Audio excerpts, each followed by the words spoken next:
Eu quero dizer que, com isso, que Apocalipse fala das coisas que já são e das coisas que estão por vir. Então, nós estamos aqui diante das Sagradas Escrituras. Queremos celebrar a Deus aí pela vida da Daiane e do John que estão ali. Que ontem à noite receberam um presente. Nasceu a Daniele, filha do João Vitor e da Denise. Nasceu ontem à noite. Fiquei muito feliz com essa informação, essa notícia. O João Vitor me ligou meio aperreado. Aí eu disse, vai dar certo, macho, em nome de Jesus. E logo depois o homem sumiu do celular, sumiu. Aí eu comecei a orar. Aí quem se aperreou fui eu. Aí daqui a pouco ele apareceu. Nasceu. Glória a Deus. Já era quase foi antes de meia-noite, não foi? Foi antes, então foi no dia 21 ainda de setembro, né? Glória a Deus. O Roberto ouviu até o choro da menina aí. Então vamos ler a palavra do Senhor. Irmã Zena, irmã Helena, não se escandalize não, aqui as coisas são animadas assim mesmo. Apocalipse capítulo 3, a partir do verso 14. Assim diz a palavra do Senhor: ao anjo da igreja em Laodiceia escreva. Vou já explicar isso daqui, para que todo mundo entenda. Estas coisas diz o Amém, a testemunha fiel e verdadeira, o princípio da criação de Deus. 15. Conheço as obras que você realiza, que você não é frio nem quente.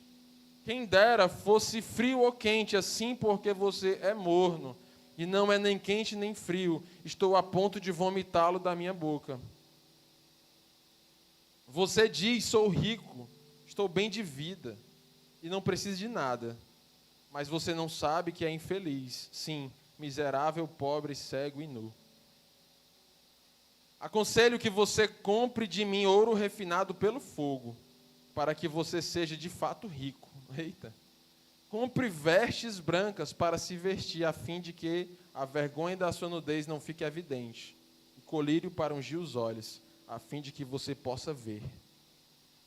Para ungir os olhos, a fim de que você possa ver. 19. Eu repreendo e disciplino aqueles que amo.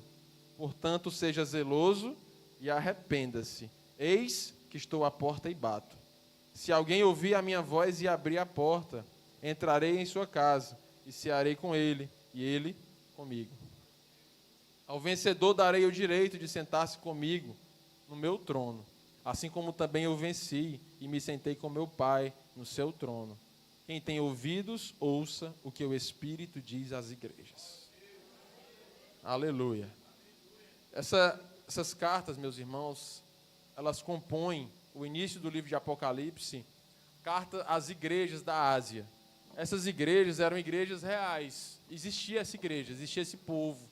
Existiam igrejas após a ressurreição de Jesus. E o apóstolo João, ele é exilado na ilha de Patmos, lá onde ele fica boa parte da sua velhice. E lá ele é revelado sobre as coisas do porvir. O apóstolo João, ele conhecia cada uma dessas igrejas. E antes dele revelar o futuro da humanidade e o fim dos tempos, ele é levado por Deus a dar mensagens às igrejas, a conversar com as igrejas, a instruir as igrejas. E a gente vai ver nessas 7 cartas sempre o momento da exortação, o momento do elogio, o momento da proposta da recompensa, sempre com o propósito da transformação, de melhorar. Alguns acreditam, alguns teólogos, que cada carta simboliza uma fase da igreja dos últimos tempos. E alguns são mais ousados ainda e dizem que Laodiceia significa a última igreja, a igreja morna, a igreja que está insensível ao Senhor. Mas eu e outros teólogos acredito que não, porque eu vou mostrar para vocês qual é de verdade a última igreja. E eu quero primeiro aqui começar a dizer a vocês que o Amém prega. O Amém prega. O Amém prega. Estas coisas diz o Amém. Está escrito, versículo 14. Quem é esse Amém? Testemunha fiel e verdadeira, o princípio da criação de Deus. No último versículo nós vemos, quem tem ouvidos ouça o que o Espírito diz à igreja. O Amém é o Espírito. O Espírito Santo prega, o Espírito Santo se manifesta, o Espírito Santo apregoa a verdade do Evangelho, o Espírito Santo não deixa que deixe-se cumprir as promessas de Deus, que deixe-se cumprir os julgamentos de Deus. A palavra de Deus se cumpre porque o Amém prega, o Amém fala, o Amém outorga, o Amém bate o martelo, a última palavra é do Amém, a última palavra não é do médico, não é do juiz, a última palavra é do Amém.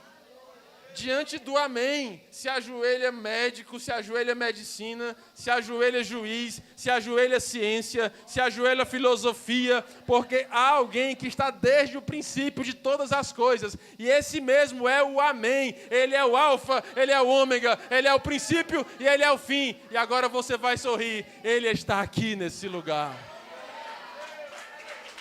Aleluias! Nós não estamos sós.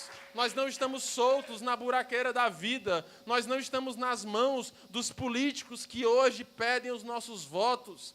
Nós não estamos nas mãos das loucuras desse mundo. Nós temos alguém por nós. E esse alguém está aqui. E esse alguém é simplesmente o princípio e o fim. Ele é o Amém. O seu Amém não é a conta do banco, o seu Amém não é o laudo do exame, o seu Amém não é algo que alguém pense sobre você. O seu Amém é o próprio Deus que se manifesta para zelar por sua palavra.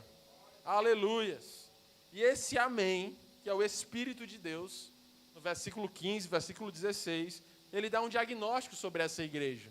E eu creio, sim, que a igreja de Laodiceia, ela é muito atual. Embora eu creia que não seja a última, mas ela é muito atual. Por quê? Porque é uma igreja que começou a ter características da cidade de Laodiceia. Esse é um grande problema. É um grande problema que nós devemos todos vigiar para que não aconteça dessa forma.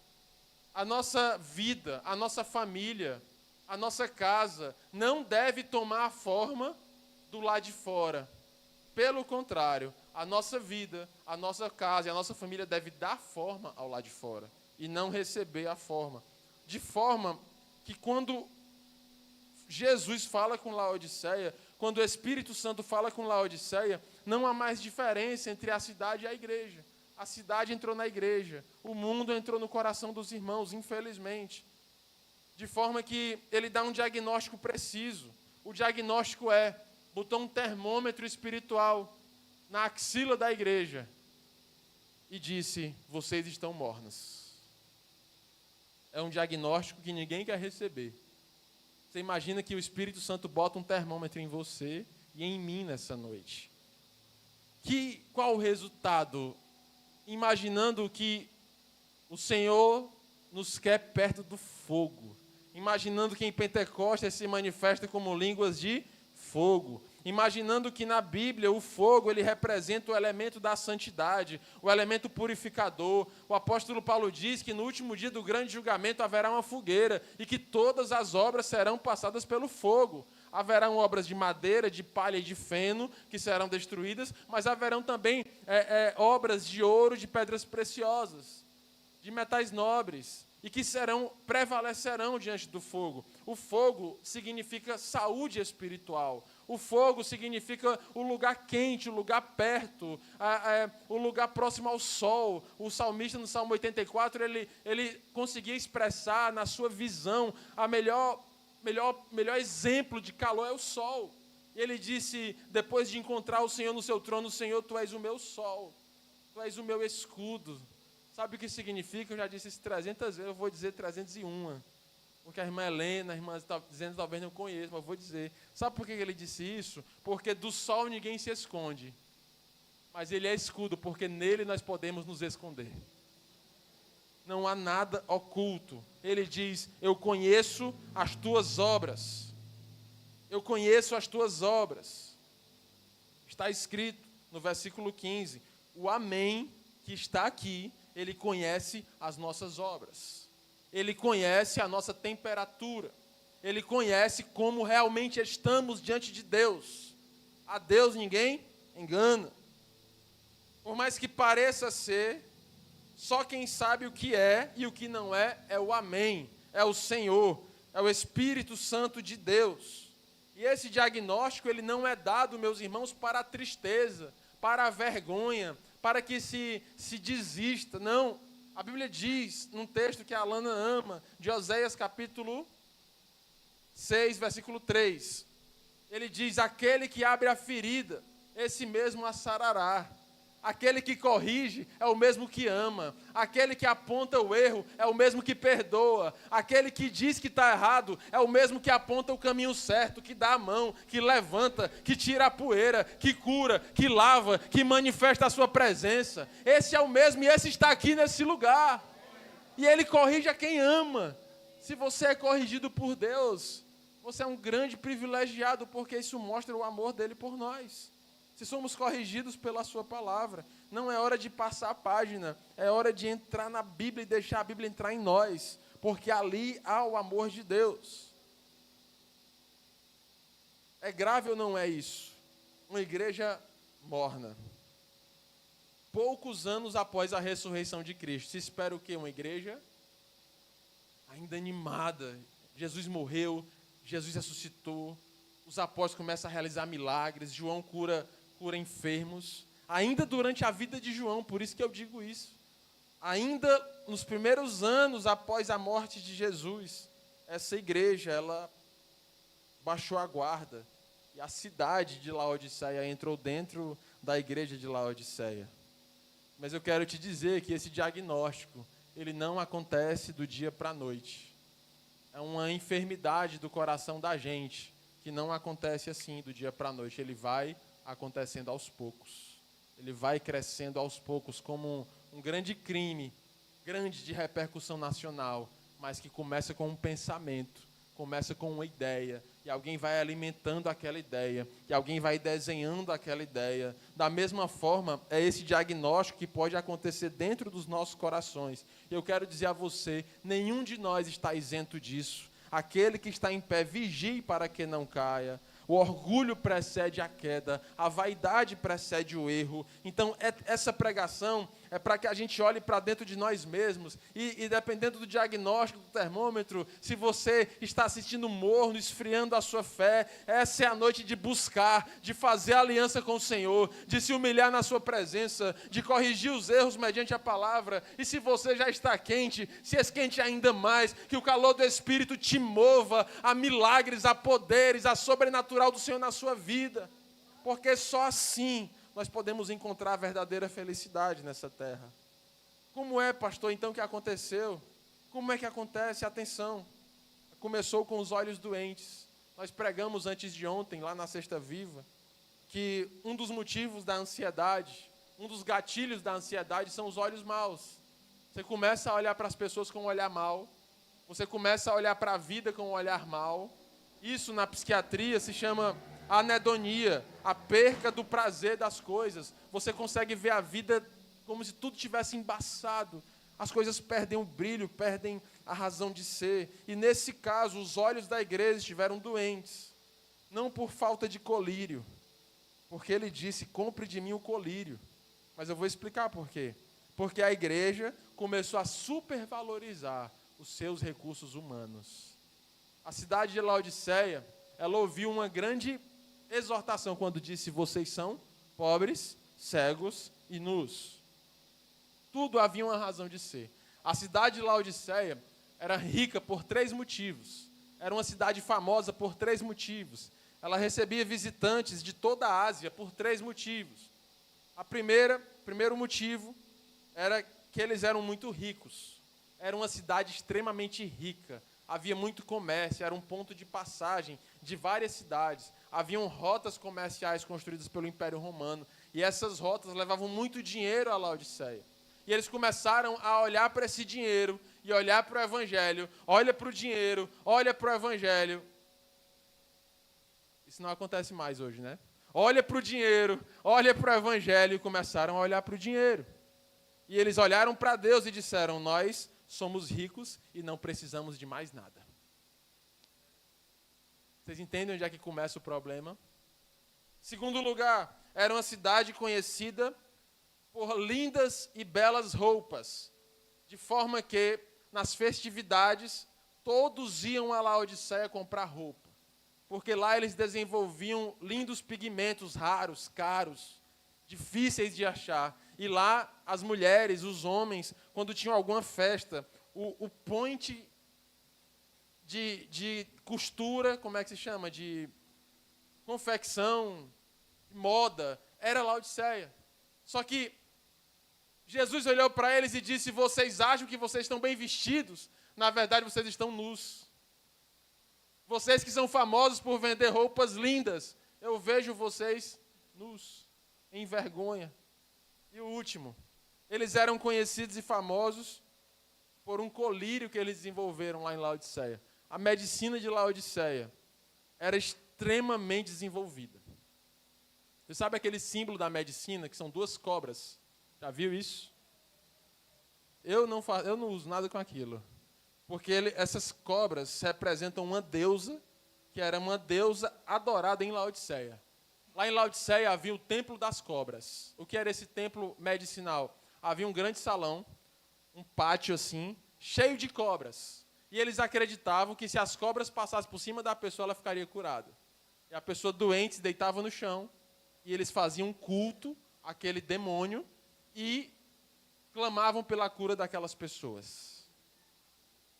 E eles conseguiram desenvolver um colírio que curava várias doenças oftalmológicas.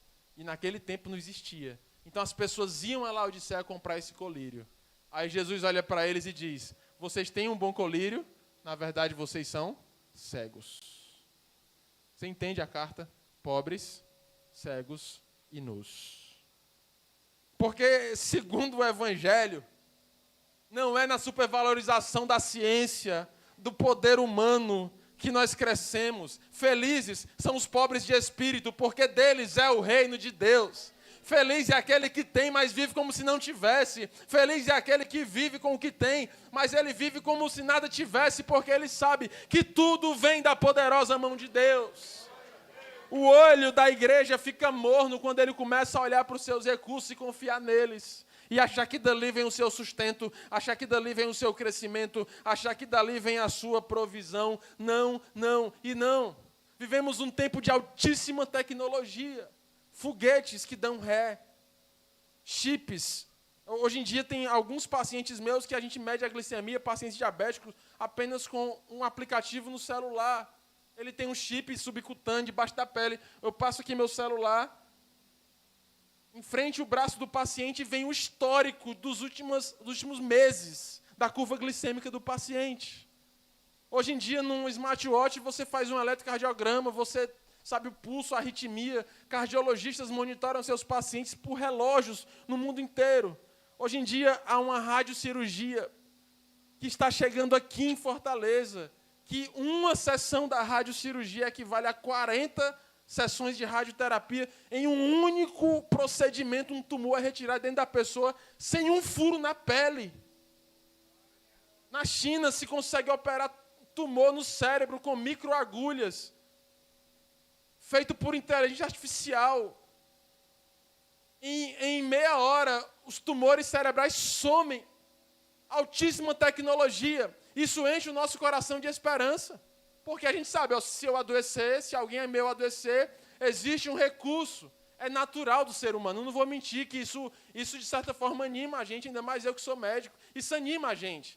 Isso anima muito a gente. Mas eu quero dizer, ali não está a nossa segurança, ali não está a nossa confiança, porque no dia do mar revolto, não foi o remo, não foi a força do braço que acalmou o mar, mas foi a voz do Senhor que disse: acalma-te vento, acalma-te tempestade, eu estou aqui.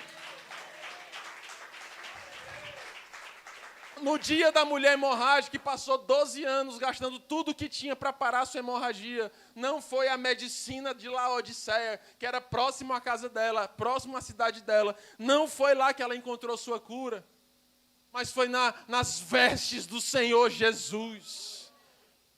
Não foi nos rios da Síria que Naamã foi curado da sua lepra. E também não foi pelo poder das águas do Jordão, mas foi pela fé na palavra do profeta. Mergulha 7 vezes, te humilha 7 vezes, vai 7 vezes e na 7ª tu será curado. diante dos recursos tecnológicos, nós precisamos, para manter o fogo aceso, olhar para tudo isso e dizer: a minha força vem do Senhor, o meu recurso vem do Senhor, o Senhor é que é o meu Deus, Ele é que é o meu Salvador, não é por força, nem é por violência, mas é no poder do Espírito Santo de Deus. Vocês entendem que para cada orgulho de Laodiceia havia uma palavra de Deus de exortação? Eu quero te convidar humildemente, no amor que eu tenho a cada um de vocês, a olhar para dentro de nós e ver se há algum orgulho em nós nessa noite. Para que esse orgulho seja retirado, é preciso que haja um impacto da palavra, para que nós possamos viver em avivamento, para que o Senhor encontre o lugar no nosso coração, para que a nossa vida seja realmente guardada, guiada e levada no poder do Espírito Santo de Deus. Sabe por quê, meus irmãos, que eu estou pregando isso nessa noite? Porque se não for assim, nós vamos viver as mesmas consequências dessa igreja. E a primeira consequência dela é uma consequência grave. Tem uma grave e tem uma gravíssima. Eu vou começar com a grave. A grave é a mornidão, é a indiferença. Sabe o que significa, irmã Graça, traduzindo? É o tanto faz. É o se der. É o de qualquer jeito. Esse é um terreno perigoso. A mornidão, a insensibilidade, ela é comparada na Bíblia com a lepra. A hanseníase é um mal que hoje em dia é controlado, graças a Deus. Para a pessoa morrer de hanseníase precisa estar num lugar totalmente sem assistência, porque hoje com assistênciazinha básica já consegue se curar a hanseníase. Mas ela é uma enfermidade, meus irmãos, que ela tira completamente a sensibilidade. A pele da pessoa com o mal de Hansen, ou com a hanseníase, ou antigamente chamavam de lepra, é uma pele que a gente chega, a pessoa está com uma pelezinha, às vezes ela vem para a consulta por outra coisa.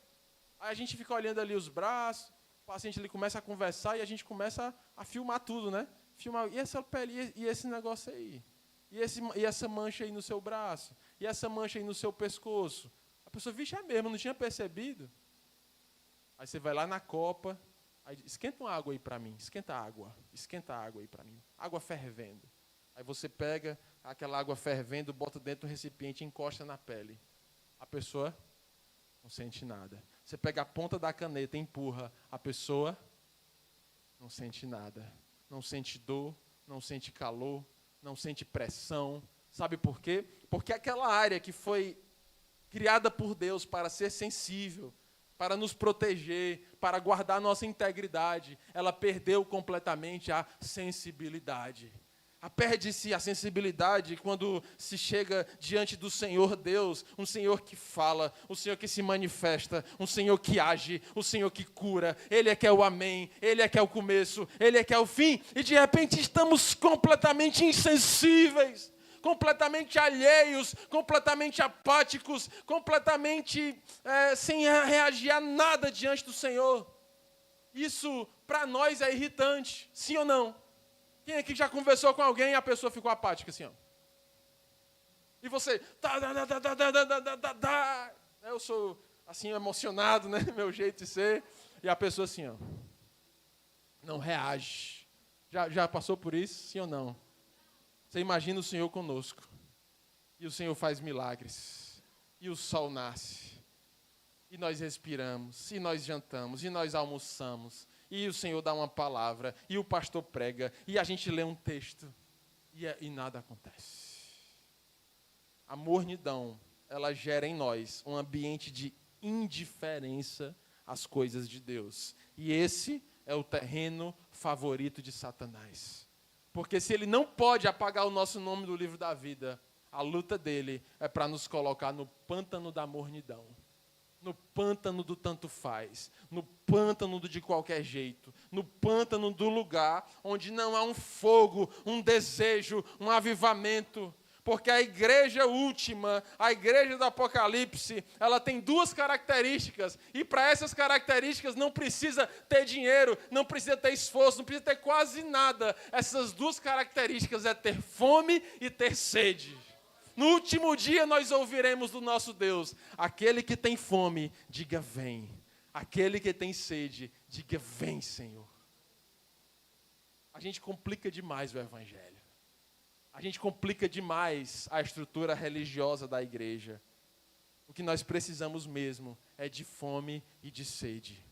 É de ouvir uma palavra, meu Deus, obrigado. Obrigado, Senhor, porque eu acordei. Obrigado, Senhor, pela vida. Obrigado, Senhor, pela Tua palavra. Obrigado, Senhor, porque o Senhor se manifesta. Obrigado, Senhor, porque o Senhor fala. Obrigado, Senhor, porque as circunstâncias estão más, mas o Senhor está comigo todos os dias das nossas vidas. É muito melhor viver em circunstância ruim, com a certeza do Senhor, do que viver tudo bem, com a ausência do Senhor. Mas não tem nem comparação. Posso ir para o gravíssimo? Posso mesmo? O gravíssimo é: eis que estou à porta e bato. Se alguém ouvir, mas pastor, a gente pula, a gente faz a coreografia. Sabe por que é gravíssimo? Porque só bate a porta quem está do lado de fora. Quem está do lado de dentro. Não precisa bater na porta, não. Só bate a porta quem está do lado de fora. A igreja de Laodiceia conseguiu, anos após a ressurreição de Cristo, colocar Jesus para fora da igreja. É gravíssimo. É gravíssimo. E eu não estou aqui para falar mal da igreja de Laodiceia. Eu estou aqui para dizer que isso pode acontecer com a gente. Que nós não devemos aqui nos portar como aqueles imbatíveis, super crentes, que estão sempre avivados. Não. Aquele que está em pé, cuidado para que não caia. A postura do crente é joelho no chão e testa no pó, colocando diante de Deus todas as suas conquistas, os seus bens, os seus benefícios, crendo que tudo aquilo é nada menos do que nada, porque o Senhor é que tem tudo muito mais do que tudo. Ele é que é o Rei. A igreja conseguiu colocar Jesus para fora. O dono da casa, o rei do reino, estava agora fora do reino, fora da casa. E essa igreja tinha culto todo domingo. E essa igreja tinha reunião. E essa igreja tinha momentos religiosos. Mas Jesus não participava deles. Eu pergunto o que é que adianta? O que é que adianta caixas, mesas, bateria, estrutura de som? O que é que adianta? Se o Senhor não estiver ali, é muito melhor que não tenha nem energia, mas ali seja uma igreja avivada, cheia do Espírito Santo de Deus. Nós temos tudo isso, mas é como se nada tivéssemos, porque estamos aqui buscando a cada culto a presença e o poder do Espírito Santo de Deus. A Juliane pregou agora há pouco, está escrito nas Escrituras, aquele que já está cheio, ele pisa em favos de mel. Sabe, alguém que terminou de comer um rodízio, acabou de comer um rodízio, aí você está aqui, né, naquela... Ele pesa assim na consciência, no bucho. Aí entra uma pessoa assim, que está acabando de chegar, vem todo feliz, né, na porta do restaurante. Aí você olha assim, o que essa pessoa está fazendo aqui? Né? Ainda quer comer, passa assim um prato, sei lá, alguma coisa. E é quem está cheio, sabe? É quem está cheio diante do Senhor. Não seja assim, meus irmãos, porque a característica da igreja dos últimos dias é fome. Porque aquele que está cheio, ele pisa em favos de mel. Mas aquele que está faminto, até o amargo é doce. Até uma frase na lateral de um carro fala com ele. Ele tira lição de vida do momento difícil, do momento fácil, porque ele tem fome, porque ele tem sede, porque ele está atento, porque ele está vibrante, porque ele está avivado, porque ele está quente, porque ele está cheio do Espírito Santo de Deus. Jesus está dentro. Esse é o nosso alvo, é o nosso objetivo. Jesus dentro de casa, Jesus dentro do coração, Jesus dentro do casamento, Jesus na relação dos pais com os filhos, Jesus dentro do trabalho, Jesus todo dia dentro das nossas vidas. Porque quando Jesus está do lado de fora, só tem duas possibilidades: ou nós reinamos, ou o diabo reina em nossas vidas. Quando Jesus não reina, ou reina nós ou reina o diabo. E os dois são terríveis, porque o homem sem Deus, ele tende ao mal e à desgraça. O homem sem Deus não é bom, não é cheiroso, não é bonito. Ele é horrível, ele é pobre, ele é cego, ele é nu. A igreja que deixa Jesus do lado de fora, onde ela acha que está bem, ali que ela está mal. Onde ela acha que as suas qualidades, ali estão os seus piores defeitos. Porque Jesus está do lado de fora.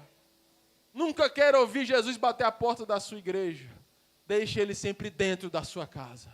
Mas se por algum acaso você está aqui nessa noite, ou você está aqui nessa live, nos hospitais, nos quartos, por aí em alguma cidade desse Brasil, eu quero te dizer, se por algum acaso Jesus está de fora, há esperança, porque ele bate a porta nessa noite.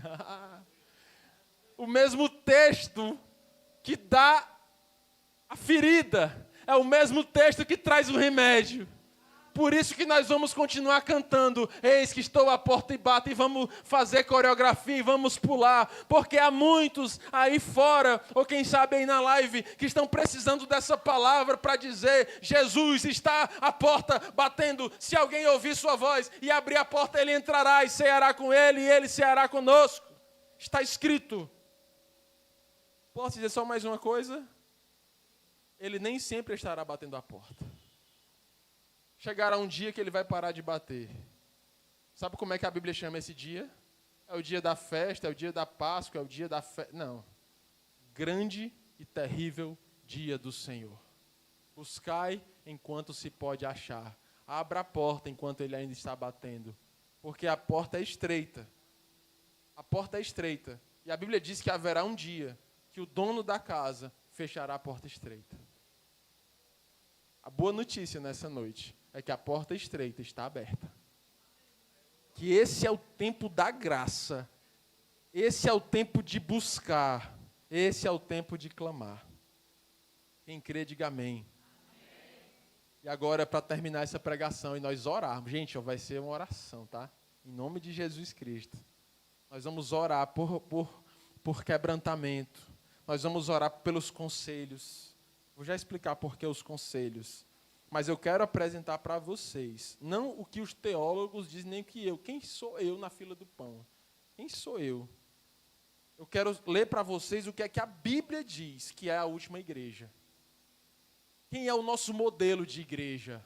Qual é o teu modelo de igreja? Qual é o teu modelo de ser humano? Qual é o teu modelo de cidadão do céu? Qual é o teu modelo de filho de Deus? Está escrito, Apocalipse capítulo 19. Eu vou ler para vocês 3 versículos, 6, 7 e 8. Apocalipse 19, 6, 7 e 8. Mostra que igreja é essa. Bodas significa festa.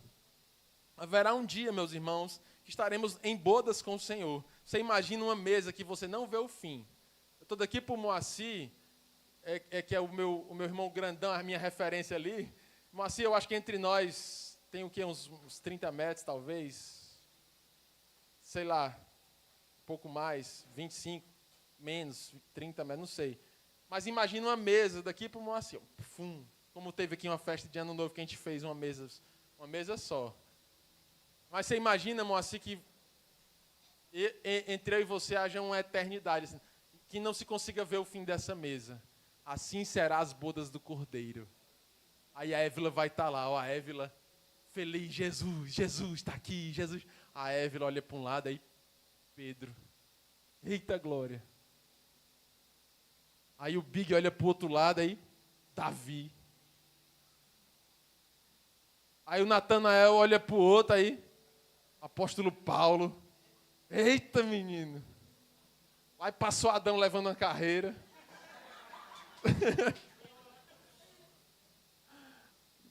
Pobre dele, né? Nós também merecemos essa carreira. Nós merecemos essa carreira. E a gente vai estar lá, meus irmãos, nessa grande festa chamada Bodas do Cordeiro. Sabe quem vai estar lá, Evinha? Irmão Marcos. Irmã Lourdinha, minha mãe. A gente vai estar ali, meus irmãos, no ambiente do céu. Todos os salvos na história da humanidade. Testemunhando os milagres, as bênçãos, as maravilhas. Ei, Rafinha, o Márcio. Vai estar lá as glórias, as bênçãos. as maravilhas, vamos estar testemunhando como foi mesmo assim, aquele dia que torou, como foi mesmo a irmã Ana Andresa lá naquele hospital, foi dessa forma, nós oramos e de repente a menina que estava doente foi curada, e como foi, John, que tu encontrou Jesus, John vai contar, e ali o apóstolo Paulo vai dizer como foi na Galácia, como foi em Éfeso, como foi com o dia que ele quase morreu, o dia do naufrágio, e nós estaremos ali na comunhão eterna ao lado do nosso Deus. Diga aí, meu irmão, se tem alguma coisa nessa terra que se compare com algum milímetro daquilo que eu falei. E eu quero dizer a você, a todos que estão me ouvindo, nem olhos viram, nem ouvidos ouviram, nem jamais passou pela mente humana tudo aquilo que Deus preparou para nós naquele lugar. Oh, aleluias! Sabe por quê, meus queridos? Porque tudo que imaginamos é bom sobre lá, mas nada do que imaginamos é capaz de ser verdadeiro e real com o que realmente vai ser. E eu quero estar lá. Eu não sei você, meu irmão, mas, meu irmão, eu quero ver minha mãe de novo. Eu quero estar lá adorando com a família, com os avós, com o meu bisavô que eu não conheci, que foi o homem de Deus que trouxe o evangelho para a minha família. Eu quero conhecer esse povo, eu quero estar com o meu Jesus eternamente. Isso deve mover a igreja, sede de Jesus, fome de Jesus. Isso nos dá uma visão da eternidade. E quando temos a visão da eternidade, as circunstâncias não param a nossa fé. As más condutas dessa terra não nos param. Em Cristo nós somos imparáveis, porque ainda que morramos, viveremos eternamente ao lado do Senhor. Não há morte, não há fome, não há nudez, não há miséria. Nada nos separa do amor de Cristo. O apóstolo Paulo viveu tudo isso e ele escreveu no livro de Romanos: nada me separará do amor de Cristo, nem fome, nem miséria, nem dores, nem angústia, nem principados, nem potestades, nem coisas do presente, nem do porvir, nem poderes, nem alturas. Nada me separará do amor de Cristo. Quem está disposto a viver isso? Pois então, se você está mesmo, eu vou te dar um spoiler. Para quem não sabe o que é spoiler, esse pastor moderno, né, irmã? Fala direito, macho. Negócio de spoiler. O pastor volta lá no Quixadá, ó. Deve ter pensado isso agora. Está lá com a sua mãezinha, mandar um abraço para vocês. Eu vou lhe dar para vocês um vislumbre, uma antecipação. Assim diz, ó, 19:6. Então ouvi o que parecia ser a voz de uma grande multidão, uma voz de muitas águas e de fortes trovões. Meus irmãos, eu sonho ouvir essa voz, dizendo: aleluia, pois reina o Senhor, nosso Deus e o Todo-Poderoso. Alegremo-nos e exultemos, e demo-lhes a glória, porque chegou a hora das bodas do Cordeiro, e a noiva dele já se preparou. A ela foi permitido vestir-se de linho finíssimo, resplandecente e puro, porque o linho finíssimo são os atos de justiça dos santos. Oh, aleluia, meus irmãos. A esperança, porque aquela igreja que no capítulo 3 estava dando náuseas no Senhor, estou a ponto de vomitar-te, agora no céu, ela dá prazer aos anjos. Ele diz: alegremo-nos e exultemos, porque a noiva está pronta. Por isso que eu digo, meus irmãos, eu respeito demais os teólogos que dizem que Laodiceia é a última igreja, mas não é, meus irmãos. A última igreja é essa aqui, pronta, preparada, adornada, cheirosa, vestida com linho finíssimo. A igreja de Laodiceia estava deformada, mas a igreja do Senhor, ela está pronta. A igreja de Laodiceia, ela confiava na sua própria linha, na sua própria roupa, na sua própria vestimenta, mas a igreja do Senhor estava ataviada com linhos finíssimos, a saber, os atos de justiça. Quem veste a igreja é a atitude da igreja. Quem veste a igreja é a obediência da igreja diante do Senhor, seu Deus. Oh, glória! A igreja da Laodiceia deixou Jesus do lado de fora, mas a igreja última de Apocalipse 19, ela tem Jesus no centro da mesa das bodas do Cordeiro. Jesus está no centro. Aí eu quero te perguntar, sabe qual é a grande diferença entre a igreja uma das grandes diferenças entre a igreja de Apocalipse 19, para a igreja de Laodiceia, para a igreja dos nossos tempos, quem sabe para até alguma porção da nossa igreja, é que ela vê as más circunstâncias, mas ela não desiste. Ela tenta mudar a circunstância. Sabe a diferença? Quando as circunstâncias te influenciam, te esfriam, te amornam, é hora da igreja se levantar para mudar a circunstância. Aí você diz para mim, pastor, mas nem sempre dá. Pois então prevaleça contra as circunstâncias, apesar das circunstâncias. O Salmo 46, ele não tirou o monte abalado no mar, ele não tirou o caos, mas ele disse, ainda que os montes se abalam, eu confio e creio no Senhor Deus, Criador de todas as coisas. Salmo 46, versículo 10, aquietai-vos e sabei que eu sou Deus sobre a terra. Aleluia, a esperança. O mesmo texto que dá o diagnóstico gravíssimo, é o mesmo texto que enche o nosso coração de alegria, porque sabemos que estamos no tempo da busca, no tempo da graça, no tempo da porta aberta, no tempo em que Jesus bate na porta. Jesus está à porta, aí você pergunta, para que ele está na porta? Para nos trazer conselhos. E esses conselhos dizem aqui no versículo 18, aconselho que você compre de mim o ouro refinado pelo fogo, para que você seja de fato rico. Ou seja, você não é rico. Porque Jesus, em Sermão do Monte, feliz é o pobre. O pobre para o mundo, o pobre para os seus sonhos, o pobre para as suas emoções, o pobre que deixa para lá suas coisas. Esse é o rico diante de Deus. Aí eu te pergunto, você prefere ser rico diante de Deus ou diante dos homens? Não estou falando de dinheiro. Estou falando quando o dinheiro nos domina.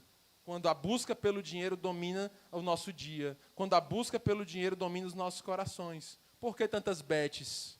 Por que tantas bets? Você assiste um jogo de futebol hoje, é bet. Eu contei 7 no mesmo jogo. Um na camisa do árbitro, um no time, outro no outro time, outro na placa. Durante o jogo, diminui a tela, passa outra bet. Ganhando muito dinheiro às custas de bet. O governo federal do Brasil agora está normatizando as bets. Meus irmãos, os números são alarmantes. O consumo está caindo, porque está aumentando o número de apostas. E o número de apostas tem consumido o coração dos homens da nossa nação. E esse número de apostas está na casa dos bilhões de reais. E muitos deles tirados do Bolsa Família. 60% das apostas de bet no Brasil são de famílias que recebem o Bolsa Família, que eu quero dizer a vocês, estão tirando do leite das crianças, estão tirando da conta de luz, estão tirando da casa onde o dinheiro é contado para investir naquilo que é o fundo perdido das apostas, porque a banca sempre ganha, porque o diabo sempre leva, porque o gafanhoto sempre come. Se você está no terreno baldio de Satanás, lá é onde ele reina, mas aqui não, aqui está um povo de Deus lavado, remido pelo sangue de Jesus. Conselhos, você quer ser rico? Pois seja pobre.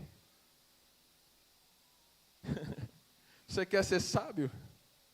Pois seja tolo segundo ao mundo. Não vá pelo caminho do mundo, não trilhe o caminho da sabedoria do mundo, porque ela é tola. E o primeiro passo do avivamento, o primeiro passo de Jesus para perto é ouvir conselho. Ouvir conselho.